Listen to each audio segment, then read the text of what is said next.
Do you know those boring tasks we do on autopilot, like folding laundry, organizing the desk, or washing dishes? Most of us see them as burdens, something to finish as quickly as possible so we can move on to more interesting things. But what if I told you that these small activities are way more important than they seem? Have you ever noticed how some simple tasks, like washing dishes or organizing that messy drawer, feel super boring at first, but leave you with a good feeling when they're done? That's no coincidence. These tasks are closely tied to something crucial in our brains: dopamine. I've talked about it here on the channel before. It's like the engine behind our motivation. But here's the thing: it doesn't work the way most people think. For example, when you eat a piece of candy or take a quick scroll through social media, dopamine gives you a short, sharp spike and then crashes. You feel great for a few minutes, but soon after, it's like all your energy is gone. The opposite happens with these mundane tasks. According to studies by neuroscientist Jakob Dreyer, they help maintain more stable energy, as if they're gradually recharging your mental battery. And there's more. According to Alexandra Torutoglu, these tasks also train a part of our brain called the anterior mid-cingulate cortex. Okay, the name's a mouthful, but essentially, it's the area that helps us build willpower and tackle challenges. This area is more developed in people who live longer and in athletes. So every time you do something simple, like writing a bureaucratic email or clearing off your desk, you're actually strengthening your brain for resilience, preparing to tackle bigger challenges. It might seem small, but it makes a huge difference. Now picture this. You're in the middle of a hectic day, or you've just come home exhausted, only to find a pile of dirty dishes in the sink or clothes scattered around your room, staring back at you. The urge to ignore it all and leave it for tomorrow is strong, right?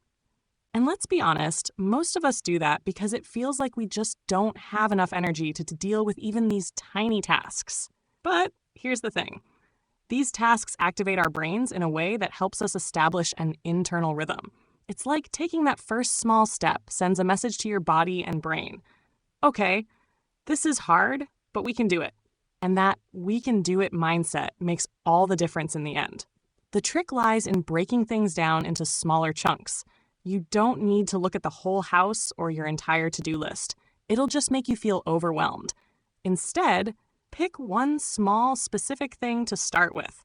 It could be organizing one drawer or responding to just 3 emails that day. When you do this, not only do you reduce the chaos around you, but you also begin to create a mental energy that builds up.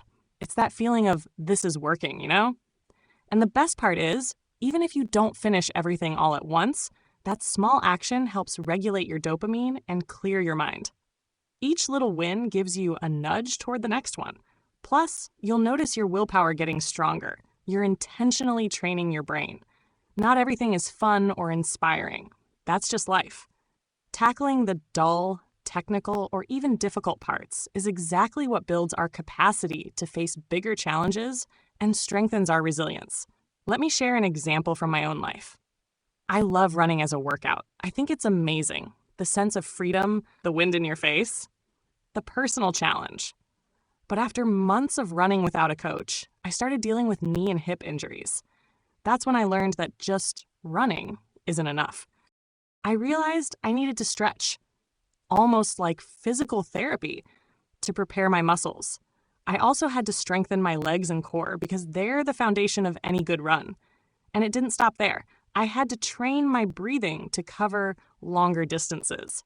These weren't the things I was excited about. I just wanted to run, but they were essential to building consistency and avoiding injuries. I've applied this lesson to every part of my life. Every time you tackle these more technical or challenging steps, you're strengthening your resilience muscle while mastering your goals. In the end, it's not just about reaching that big goal, but embracing the process that gets you there.